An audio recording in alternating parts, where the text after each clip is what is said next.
Hello students, welcome back to my YouTube channel Common Study. इस video में हम chapter 4 करेंगे सप्लाई चेन मैनेजमेंट का। चैप्टर 4 का नाम क्या है? Coordination function in supply chain management. ठीक है, कोऑर्डिनेशन कैसे काम करता है सप्लाई चेन मैनेजमेंट में। ठीक है, effective supply chain management require coordinating with many other activity with in the outside and organisation. Coordination बहुत बहुत बहुत ज़्यादा ज़रूरी है सप्लाई चेन मैनेजमेंट को अच्छे से चलाने के लिए। ठीक है, ये बात समझ लीजिए बस। ठीक है, इफेक्टिव अच्छी सप्लाई चेन मैनेजमेंट के लिए रिक्वायर होता है कोऑर्डिनेशन मैनी अदर एक्टिविटीज़, सारी एक्टिविटीज़ के लिए, चाहे वो अंदर ऑर्गेनाइजेशन के अंदर की एक्टिविटीज़ हो या फिर बाहर की एक्टिविटीज़ हो, कोऑर्डिनेशन बहुत ज़्यादा इंपॉर्टेंट है। ठीक है, the key points of supply chain management with requires to coordination are: first, interactive, अच्छे से इंटरेक्ट करो। क्वालिटी ऑफ इन्फॉर्मेशन, जो भी इन्फॉर्मेशन लाओ ऐसी क्वालिटी हो, बढ़िया बिल्कुल, with in and across function. ठीक है, ये कोऑर्डिनेशन बहुत ज़्यादा इंपॉर्टेंट है। ठीक है, so coordination means making sure that all part of the supply chain work together smoothly like a team. Coordination का मतलब ये होता है कि ये मेक श्योर करना कि जो भी पार्ट है सप्लाई चेन का वो वर्क करे, काम करे।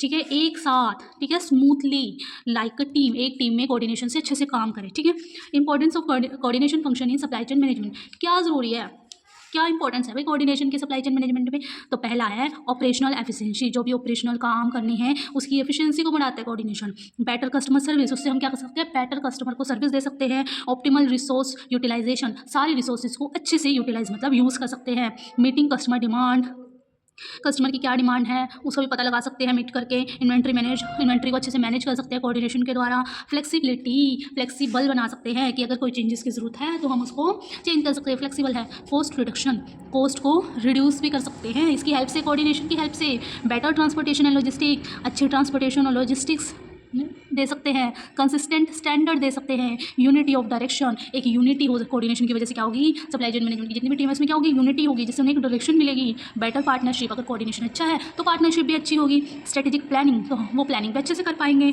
मॉनिटरिंग एंड कंट्रोल, मॉनिटर भी अच्छे से कर पाएंगे जब कोई उनके बीच में इशू ही नहीं आ रहा, मिसकम्युनिकेशन ही नहीं हो रहा, बढ़िया कोऑर्डिनेशन है, सब मजे में हाँ हाँ कह रहे हैं तो सब काम क्या हो रहे हैं, अच्छे से हो रहे हैं। रिस्क मैनेजमेंट, और वो अच्छे से फिर क्या कर रहे हैं, रिस्क भी मैनेज कर पाएंगे। ठीक है, अगर कोऑर्डिनेशन अच्छा है तो सारे फंक्शंस इजीली वर्क करेंगे। ठीक है, इसलिए ज़रूरी।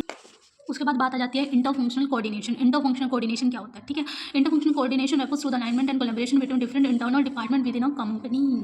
ठीक है, जो भी इंटरनल, इंटर बोल रहा है ना, जो भी इंटरनल डिपार्टमेंट होंगे ना कंपनी के साथ, डिफरेंट डिफरेंट जो भी इंटरनल डिपार्टमेंट हो उनके साथ कोलैबोरेशन इंटर फंक्शनल कोऑर्डिनेशन में आता है। ठीक है, लाइक जैसे मार्केटिंग हो गया, सेल्स हो गया, फाइनेंस हो गया, ऑपरेशन हो गया, लॉजिस्टिक्स हो गया, प्रोक्योरमेंट है, ये क्या है, डिफरेंट डिफरेंट डिपार्टमेंट्स, इनके साथ कोऑर्डिनेशन बिठाना तो स्पॉट ओवरऑल सप्लाई चेन गोल, ताकि ये सारे क्या कर सके, कोऑर्डिनेशन की वजह से स्पॉट कर सके, सप्लाई चेन मैनेज का जो गोल है उसको फुलफिल कर सके। उसके बाद बात आती है कि areas for inter functional coordination, कौन कौन से ऐसे एरिया है जहाँ पर इंटर फंक्शनल कोऑर्डिनेशन होता है? प्रोक्योरमेंट एंड प्रोडक्शन फंक्शन, ठीक है, सेल्स एंड ऑपरेशनल फंक्शन, ये क्या है, वो एरियाज हैं जहाँ पर कोऑर्डिनेशन होता है। ठीक है, marketing and supply chain, finance and supply chain, product development and operation, customer service and logistics, human resource function and supply chain, IT department and supply chain, quality assurance and production department, research and development and supply chain. ठीक है, ये सारे क्या है, ये areas हैं जहाँ पर क्या होता है, कोऑर्डिनेशन चाहिए होता है और इंटरनल डिपार्टमेंट्स हैं। ठीक है, उसके बाद आती है कि क्या एडवांटेज होंगे इसके। ठीक है, पहला है इम्प्रूव एफिशिएंसी, अगर कोऑर्डिनेशन अच्छा है इंटरनली तो क्या होगा, एफिशिएंसी इंप्रूव होगी। ठीक है, तो बेटर डिसीजन मेकिंग कर पाएंगे, एक्यूरेट डिमांड फोरकास्ट कर पाएंगे, कॉस्ट को रिड्यूस कर पाएंगे, इन्हेंस कर पाएंगे कस्टमर की सेटिस्फेक्शन को, फास्टर प्रॉब्लम सॉल्व कर पाएंगे, इंक्रीज कर सकेंगे फ्लेक्सिबिलिटी और रिस्पॉन्सिवनेस को, रिड्यूस कर पाएंगे वेस्टेज को। ठीक है, ये सारी क्या है, एडवांटेज है अगर हम अच्छे से कोऑर्डिनेशन बिठाते हैं ना इंटरनल फंक्शन डिपार्टमेंट्स के साथ सप्लाई चेन मैनेजमेंट के, तो ये सारे एडवांटेजेस मिलेंगे हमको। ठीक है, उसके बाद आ जाती हैं प्रॉब्लम्स। प्रॉब्लम्स क्या क्या आ सकती हैं अगर कोऑर्डिनेशन हमारा अच्छा नहीं बैठा, तो क्या क्या प्रॉब्लम आ सकती है? कम्युनिकेशन बैरियर्स, कम्युनिकेशन करने में कुछ बैरियर्स आ सकते हैं। डिफरेंस इन ऑब्जेक्टिव्स, सबके ऑब्जेक्टिव अलग अलग हो अगर तो प्रॉब्लम आ सकती है। कॉम्प्लेक्सिटी में प्रॉब्लम आ सकती है। इन्फॉर्मेशन गैप, गैप ले बहुत ज़्यादा जाता है इन्फॉर्मेशन सप्लाई में, जिसकी वजह से टाइम ज़्यादा कंज्यूम होगा। ठीक है, ये भी क्या है, एक प्रॉब्लम है। रेजिस्टेंस टू चेंज, अगर कोई चेंजेस लाने हैं उसमें बाधा आएगी। अनडिफाइंड रोल एंड रिस्पॉन्सिबिलिटी, ठीक है, रोल और रिस्पॉन्सिबिलिटीज़ अगर पता ही नहीं किसकी क्या रोल है या क्या रिस्पॉन्सिबिलिटी है तो क्या ही काम करेंगे। ठीक है, lack of integrated system, integrated system नहीं होगा, इन इफेक्टिव लीडरशिप, अच्छी लीडरशिप नहीं होगी, ठीक है। किस वजह से? सिर्फ एक कोऑर्डिनेशन ना होने की वजह से इतनी सारी प्रॉब्लम्स आ जाएंगी, ठीक है। उसके बाद बात आती है इंटर कॉर्पोरेट कोऑर्डिनेशन। उसके बाद बात आ जाती है inter corporate coordination. Inter corporate coordination क्या होता है? It means different company working together in a supply chain like supplier, manufacturer, distributor and retailer to achieve common goal. Inter corporate coordination क्या होता है? इसका मतलब होता है डिफरेंट डिफरेंट कंपनीज, वहाँ पर तो यहाँ पर इंटर फंक्शनल कोऑर्डिनेशन में क्या था कि डिफरेंट डिफरेंट डिपार्टमेंट्स काम कर रहे थे कोऑर्डिनेशन से, लेकिन यहाँ पर बात हो रही है डिफरेंट डिफरेंट कंपनीज काम कर रही है। वहाँ पर बात हो रही थी कि एक कंपनी है उसके डिफरेंट डिफरेंट डिपार्टमेंट, लेकिन यहाँ बात हो रही है डिफरेंट डिफरेंट कंपनीज़ की, ठीक है। डिफरेंट डिफरेंट जो कंपनीज़ हैं वो एक साथ काम कर रही है सप्लाई चेन में, जैसे सप्लायर हो गया, मैन्युफैक्चरर्स हो गया, डिस्ट्रीब्यूटर्स हो गए, रिटेलर्स हो गए, ठीक है। उन सबका रोल क्या है? एक ही है, ठीक है। ये होता है इंटर कॉर्पोरेट कोऑर्डिनेशन, ठीक है। When the activity of different coordination are aligned and coordinate in order to have an effective supply chain, it is also known as inter corporate coordination in supply chain management. जो भी activities हैं different corporations की, उन एक ही align में या coordination से effective supply chain करें तो उसको भी हम क्या बोलते हैं? Inter corporate coordination in supply chain management.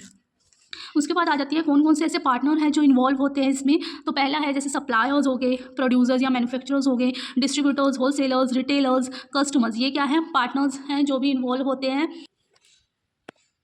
उसके बाद बात आ जाती है कि क्या एडवांटेजेस होंगे इंटर कॉर्पोरेट कोऑर्डिनेशन के। बेटर एफिशिएंसी होगी, वे अच्छे से काम करेगा, हेल्दी रिलेशन बनेंगे, कॉस्ट रिडक्शन होगी, बेटर कस्टमर सर्विस होगी, ऑपरेशनल फ्लेक्सिबिलिटी होगी। क्या डिसएडवांटेजेस होंगी? अनविलिंगनेस टू कोलैबोरेशन, मतलब कि कोलैबोरेशन में अगर कोई दिक्कत आ गई, अनविलिंगनेस है, या ऑर्गेनाइजेशन में कोई डिफरेंसेस आ गए, या डाइवर्स ऑर्गेनाइजेशन, सबके अलग अलग ऑब्जेक्टिव हो गए। डाटा सिक्योरिटी, डाटा सिक्योर नहीं है। इंटीग्रेशन ऑफ कॉम्प्लेक्सिटी, ठीक है, कॉम्प्लेक्सिटी जो है इंटीग्रेट है, तो ये सारी क्या, अगर कोऑर्डिनेशन नहीं होगा तो ये सारी डिसएडवांटेज आ जाएंगे, ठीक है। उसके बाद बात आ जाती है strategies to overcome inter functional and inter corporate challenges. कौन ऐसी स्ट्रेटेजीज है जिससे क्या कर सकते हैं? हम कम कर सकते हैं चैलेंजेस को, जो भी इंटर फंक्शनल या इंटर कॉर्पोरेट चैलेंजेस आए हैं आ सकते हैं। फर्स्ट है डेवलपिंग कॉमन ऑब्जेक्टिव। सबसे पहले एक ही ऑब्जेक्टिव बनाइए कॉमन हो, जो सबका स्ट्रॉन्ग रिलेशनशिप, अच्छे रिलेशन बनाइए।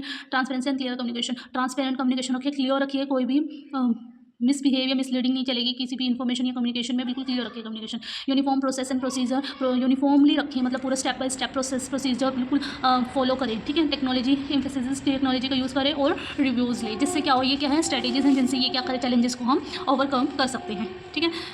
इस वीडियो में इतना ही, फिर मिलते हैं नेक्स्ट वीडियो में, बाय।